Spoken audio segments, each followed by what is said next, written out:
in Chattanooga, Tennessee, David Tulis. In the 80s and 90s, malls were the place to be. They were the public square. They are about 61 years old as a concept. The first mall was built in 1956 in Edina, Minnesota. And the man who invented them is named Victor Gruen. And he was appalled at Americans' sprawl. And he called the long lanes, boulevards of retail shops, avenues of horror. And he was a socialist. He had the idea of centralizing things, bringing things together. And so malls have been with us for 61 years. In the Chattanooga area, on the east side of town, there were forests, there were fields, farms, neighborhoods, and they were not being well used. And so a developer said, we're going to build a retail hub here in what is now Hamilton Place. And Hamilton Place, which includes Hamilton Place Mall, is 30 years old, and it is part of the American scene. In many parts of the country, though, it is a scene that's fading, and that is possibly because of our credit economy. We have for decades we've had easy credit and government support of giant retail.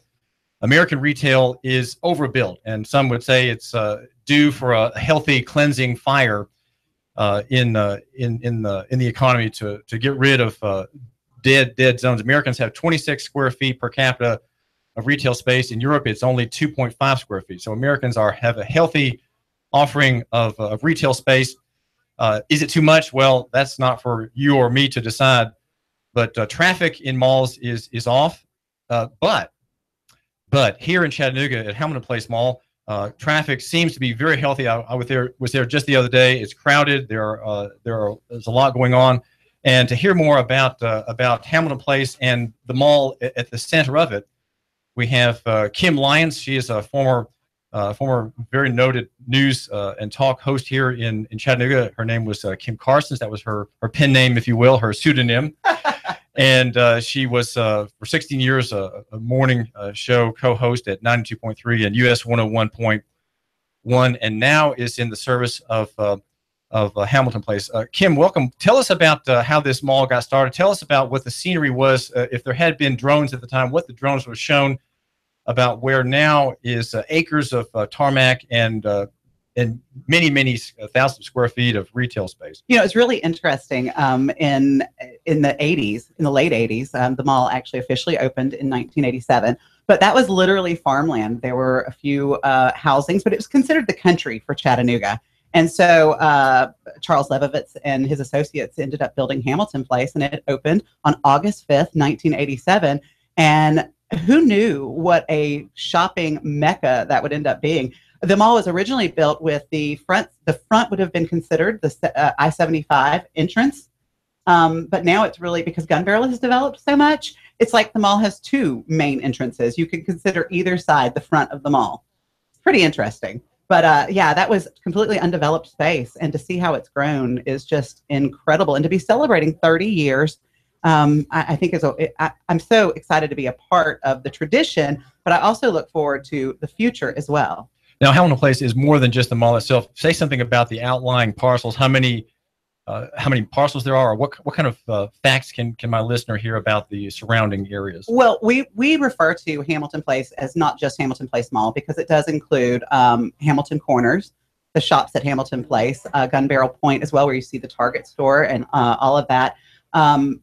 So there's such a massive area there that is actually CBL property, and we've got so many great shops, and it's a great mixed use as well, where you see local and the bigger businesses as well. Well, how is CBL, which is a REIT, which is a real estate investment trust, how is CBL dealing with the long-term downturn in mall business and mall building?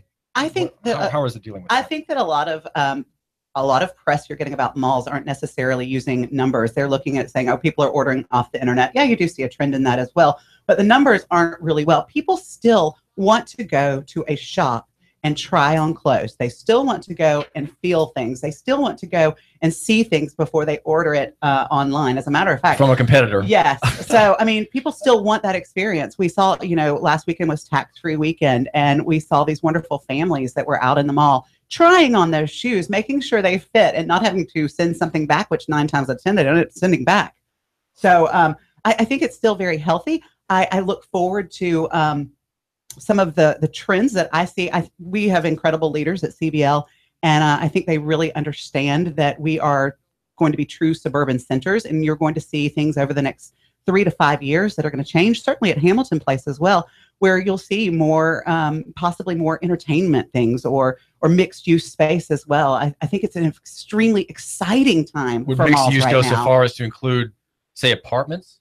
You never know what could happen. I mean, space is there. I am unfortunately not in all those plans, but I do know that there are a lot of things in discussion right now that are way above my pay grade, but I can't wait to promote it. This is David Tulis, and we're talking with Kim Lyons, representing Hamilton Place. Now, I was looking at some of the press on mall business, and since 2007, online sales have gone up 3 times to 8% of total retail.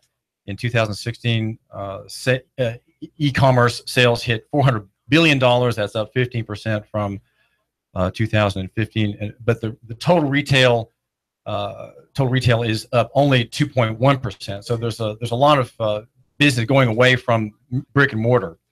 But at the What same about time, your clients? when you see Hamilton Place right now, we've got movement where you say, whoa, you've closed stores, but what are you doing? You see this incredible movement. H&M is going to be opening a little bit later this year.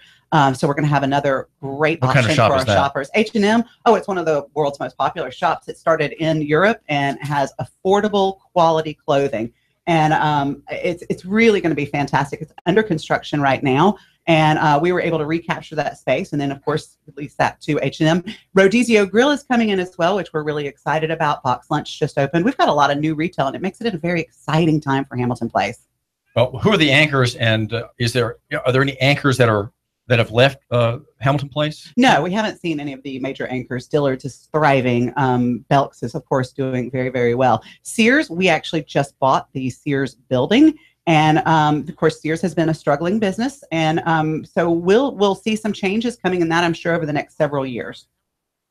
But very exciting, and of course, our anniversary coming up this weekend. We've got lots of events. What's happening this weekend, Kim? We have got so many fun things happening at Hamilton Place. Tomorrow morning, we're going to give away 300 bags to our first shoppers. We've got a media event going on. Our mayors are proclaiming it Hamilton Place Days, and then of course, we have a VIP lounge that's opening up from 10 to 7. This is a chance for shoppers to come in and sample food and fare from the Hamilton Place area and talk fashion with our local fashion guru, Kim Coulter. That's happening on Saturday as well. We've got a 5K run for the YMCA happening on Saturday morning. It's an 80s theme day. I thought we'd throw back to 1987 and our wonderful 80s style back then. So that's happening. You can dress in your favorite 80s, register for that race. And then 80s pop singer Tiffany is going to be performing on Saturday at 2 p.m. This is an absolutely free show. We would love for you to come out, dress in your favorite 80s show. We're going to be giving away favorite 80s clothes. We're going to be giving away all sorts of prizes, including a $300 shopping spree as well. Well, I looked this morning at Dan Bell Dead Mall videos. They're way too long, Kim. Each one's about 15 minutes long, and it really needs to be edited down to about 7 minutes or maybe 4 minutes to get the idea of other malls that have not done well. The literature on malls says that they were in the 80s and 90s a place where everything took place. My own daughter is 25 years old, and she said, "Well, Dad, even when I was a teenager, there wasn't any place to go but the mall. The teens weren't really shopping, but it was a place to go just to sort of see and be seen and to pick up the knickknack or the sandwich." Is Hamilton Place a cultural center, and if it is, how does it maintain that centrality in the lives of many hundreds of people, Kim Lyons? Well, we'd love to see people coming to the mall and of course shopping and visiting, and I love walking through the mall daily. I always run into somebody I know. So I do say that it is a true suburban center, and that's going to become even more true over the next several years. It's change is always inevitable, and we're excited to embrace it and keep reinventing and keep inviting people to be at the mall. Have you followed the form-based coding changes in city planning? No, I have not. Well, the idea of form-based coding is that we don't want buildings that are anonymous on the outside, but everything is looking in. Rather, that there are buildings in the downtown area that over time will be changed slowly, and new buildings will reflect this change, to be outward, walker-friendly, biker-friendly, where people can come in and sit and drink something and eat, rather than have large anonymous buildings where all the life is on the inside, focused inwardly.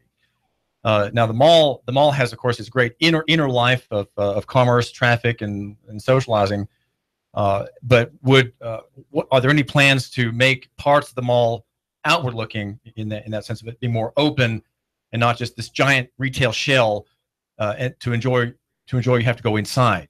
You know what? I'm not privy to a lot of the information of what's going to be happening, but I would say with all of our shops around the area that we do see people bicycling, we do see people walking back and forth that are not just coming into Hamilton Place. And I want to point out this little 5K we've got going on. I mean, that's going to be kind of fun. It starts at Academy Sports and winds around the mall and CBL Center. It's pretty family friendly. Well, what else can you say, Kim, about Hamilton Place? You were in the radio business as a morning host, and so what is your life like as involved in public relations, marketing this great retail facility? Well, having been on the radio side of things, it's so much fun to talk, and we're seeing new things happen. If you're on the Hamilton Place Facebook page, we are able to promote stores differently now. We're able to do Facebook Lives and bring you actual visual pictures of what is available to you, and to promote the specials and the sales. And I work really hard with all of our shops to take the time to go and promote what they have. And we want the public to see what they have and to come and shop with us. And we give away so many prizes. If you are not a member of our text club, please be a member of our text club, because again, almost monthly, you've got chances to win shopping sprees or hotel rooms at Courtyard by Marriott at Hamilton Place. We are just constantly inviting people to come and visit with us and shop with us. This is David Tulis. Thanks for joining us here at Nooga Radio. We are the platform that argues for a local economy and the free market. How many stores in the mall itself, Kim, are locally owned? I can't give you an exact number on that, but I know it's very much a mixed use of space. If you come into like Blue Naturals, I mean, they are actually making their own bath balls and their own scents and their own, they're making them right here locally, which is, it's neat to see that always. I'm guessing it's fair to say that most of the businesses at Hamilton Place, the mall and the surrounding areas are parts of national chains. Some of them are, but then you look at a store like Southern Charm. That's an extremely popular store. That started in Fort Oglethorpe in a small shop and moved to Hamilton Place and has flourished. I mean, absolutely flourished. And whom does Hamilton Place Mall, again, we're talking about the mall, to whom does it appeal? I asked that because one review that I read said that of the 1,000 malls in the country, 400 will survive because they cater to the wealthy. Now, how is Hamilton Place shifting its target audience somehow to raise the scale, or is it really more toward common people like me? I really think that each mall is individual. We, of course, look at and shops when they sign leases as well, look at our local economy and very much try to match our local economy to keep everybody happy at Hamilton Place. Our restaurants as well look at that, and it is neat to be able to come and go to one of our restaurants and then come and shop as well. So again, looking at the local economy and what the median household income is, I think that our shops at Hamilton Place are very appealing to the Chattanooga community. Well, Kim Lyons, thanks so much for joining us here. Thank you. Thanks for having me. This is David Tulis, and we're chatting with Kim Lyons, who is the PR expert at Hamilton Place. Have you noticed the story? Have you noticed the news about Jeff Sessions, the Attorney General? He is not going to bring relief on the Highwayman program, the United States Highway Program, in which Tennessee takes part. And that is to say, a civil asset forfeiture. He is going to be imposing more federal interest on highway robbery. It is effectively highway robbery, seizing assets from the poor, part of the federal war on drugs. I'm looking here at a story by Reagan Hines at the Foundation for Economic Education, and Sessions is not worried about the abuse of the innocent that this program causes. He says, with care and professionalism, we plan to develop policies to increase forfeitures. No criminal act should be allowed to keep criminals should be allowed to keep the proceeds of their crime. However, merely a suspicion lets the state seize your car, seize the contents of your car, seize personal effects. Merely a suspicion, and if you want your things back, you have to go into a arcane administrative procedures court and prove your innocence. You don't have the burden of proof has shifted away from the state to prove guilt. You have to prove innocence. You have to prove that your assets had nothing to do with the drug trade. And if it's cash, all cash has residue of narcotics on it. No green rectangle issued by the Federal Reserve System is free from that taint. Every bill has cocaine or other residue. Clarence Thomas, the federal justice, says this system where police can seize property with limited judicial oversight and retain it for their own use has led to egregious and well-chronicled abuses. And he also says that law enforcement agencies frequently target the poor and other groups least able to defend their interests in forfeiture proceedings. Again, it's very arcane. There are very short deadlines. In the Tennessee law, you have like 5 days after being robbed on the highway to give notice that you plan to fight, and you are a victim of the state. This is the strip mining economy, the state economy, strip mining the private and largely usually the traveling economy. There are thousands of stops in Tennessee every year by the Tennessee Highwaymen program, and chief among the participants is the Tennessee Highway Patrol, serving Governor Bill Haslam. That is serving the governor, the executive branch, and Bill Haslam. This is David Tulis, and I wanted to bring your attention to Nooganomics.com, our chief sponsor here on the David Tulis Show, and that is a review of what is pending in the mayor's office. Mayor Andy Burke is going to be announcing whether Edwin McPherson will be the next chief or other. There are two others, one of whom is on the chief of police on the police force already, David Roddy, a man who is said to be very, very attentive to details, but whom is accused by the progressive left here in Chattanooga, Concerned Citizens for Justice, for example, as being dangerously militaristic. And that point about militarization is one that we here on the free market side of things agree with. And that is that the policing is not a military operation, though the officers are organized along military lines and have military ranks. They are not soldiers. They are connected to the cop, the idea of the cop being the citizen on patrol. And officers really are citizens, but they've been made professional. They serve under civil professional rules that make it very difficult to fire them. And they have, as police officers, remarkable protections in the law, giving them qualified immunity. They can almost always defeat claims of their victims or their victims' survivors that they acted personally or non-professionally. If they follow the rules, say, of killing someone, that person's life cannot be protected or cannot be given the guarantee of the punishment of the killer. Right, the killer, if it is an officer, escapes any kind of consequence or punishment if you follow the rules. So these are rules that are not right. And we're certainly not expecting the chief of police to argue against them, but we need to know that he needs to regard with respect the citizens of Tennessee and the residents of Chattanooga and all people who are not residents here who are just passing through, are people who are strangers and who perhaps are detained on the side of the street. Read Nooganomics.com, our chief sponsor, and the story that I hope to add to touches on the areas of reform.